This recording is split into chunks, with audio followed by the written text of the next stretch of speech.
Hello and welcome to the Album Man, and today I'm going to be doing an exceedingly late review of Motorhead's, well, a live concert, so Motorhead, which was on, let me just have a look, on the 6th of November 2012. Now, why didn't I review this sooner? Good bloody question, I can't answer it, I don't know. I should have done. I usually like to review concerts about a week after, because I like there to be time for the sort of it to settle in, because I find if I do it the day after I might inflate whatever my opinion of them, but I just like it the dust to settle down. But I think a few months is maybe a bit too much. So this was Motorhead with Anthrax supporting them at the Manchester Apollo. See a lot of stuff in the Apollo. Wish more people play Liverpool. Bloody hell, it's so much more convenient. Anyway, so yeah, Anthrax, I may as well just talk about a little bit. They were amazing live, to be honest. I really don't know many Anthrax stuff. I know, some of the famous stuff, like Indians is my favourite thing, and, I now have the album Among the Living, and I have another one as well. But, yeah, really like them. They seem to have, a lot of energy, seem to really be enjoying themselves. And the last tour of Rob Cassaggio, yeah, it was his last tour. So yeah, really enjoyed them, but let's move on to Motorhead. So, let's have a look at, the albums they played stuff on. So they played about 4 songs from the Overkill album, 2 songs from 1916, a couple from Ace of Spades, 1 from Perfect Day, or another Perfect Day, sorry, 1 from Bomber, 1 from Kiss of Death, 1 from March or Die, 1 from Orgasmatron, and 1 from The World Is Yours.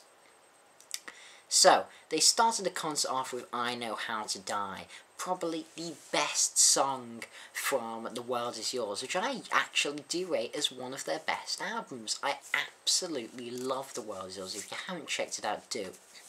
And I may not quite recommend checking out my review of it, because I think it's when I still had a mic or something, I don't know, it's a long time ago I did that review. But, do check it out if you want. But yeah, love that album to death, one of the best releases of 2011. And I think possibly one of Motorhead's best. And yet, they really performed it really well.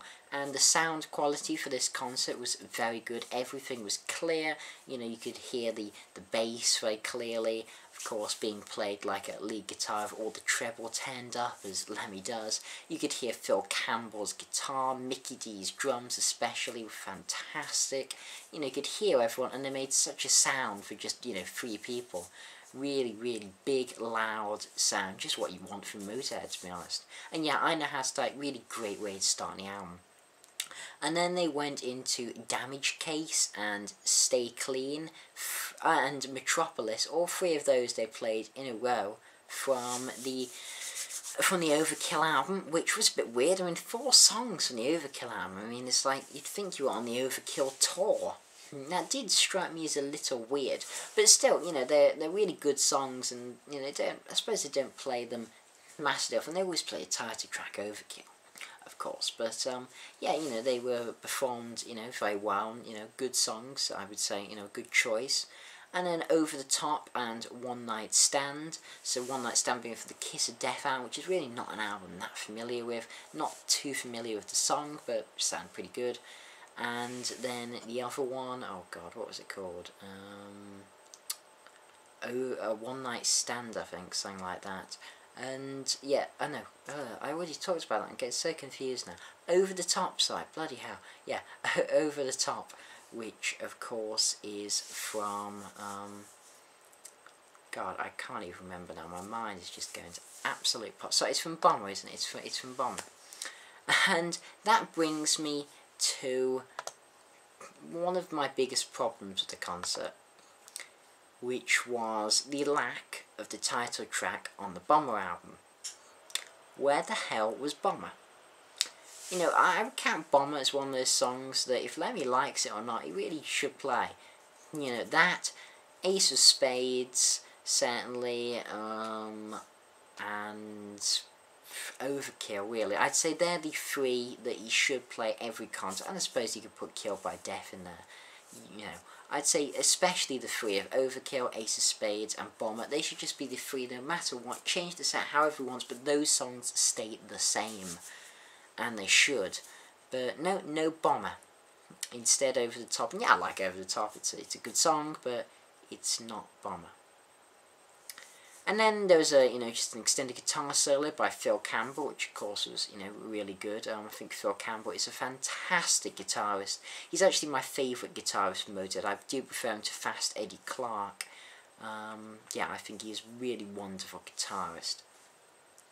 And then we got Rocket from, I think it's March or Die, is that song off? I can't remember, to be honest.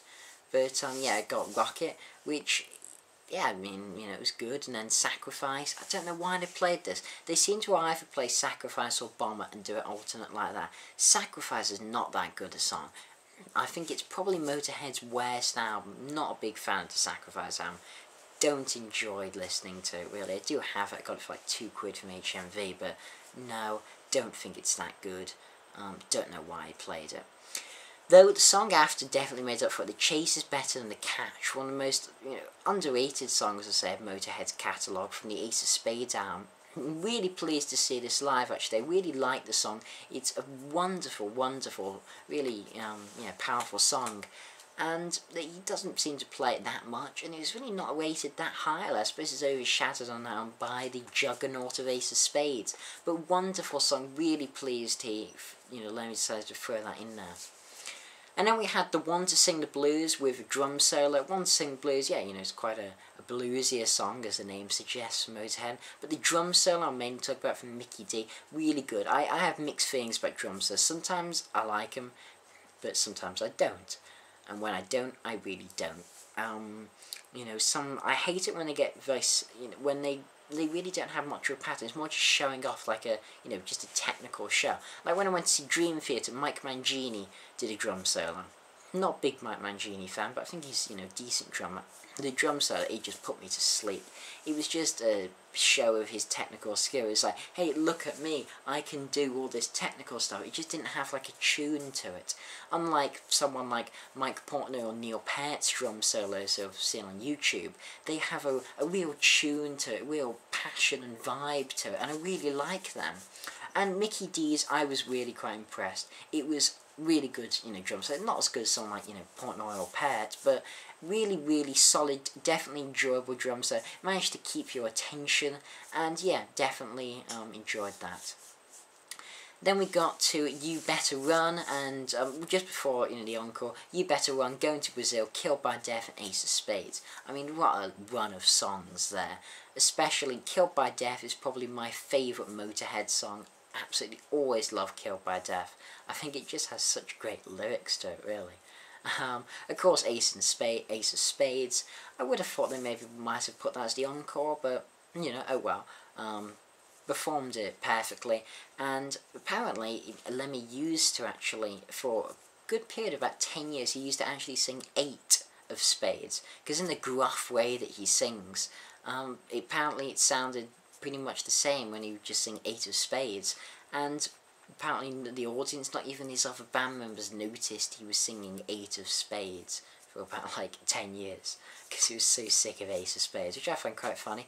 But I think he was singing Ace of Spades when I saw him, hope so. And yeah, Going to Brazil, and You Better Run, really classic, just classic Motorhead songs they finish with. And then the encore, and they finish with Orgasmatron and Overkill. And Orgasmatron, it's not one of my absolute favourite Motorhead albums, but, it certainly is decent, and I do like the title track. Still might have rathered, Bomber, but I'll get over that. I thought Orgasmatron, it's definitely better live than the studio version, I'd say. He really does a fantastic version of it live, when I find the studio version, it's decent, but it's not one of my favourite Motorhead things. And then finishes with Overkill. Always one of my favourite Motorhead songs ever since I was very little. In fact, when I was very little, I used to not really like Motorhead, but I always loved Ace of Spades and Overkill. Those two songs are always the two songs I'd love of Motorhead. I just didn't like anything else. But yeah, so really pleased to see that. So overall, it was it was a very strong concert. It was performed extremely well by the band, and in general, pretty good set.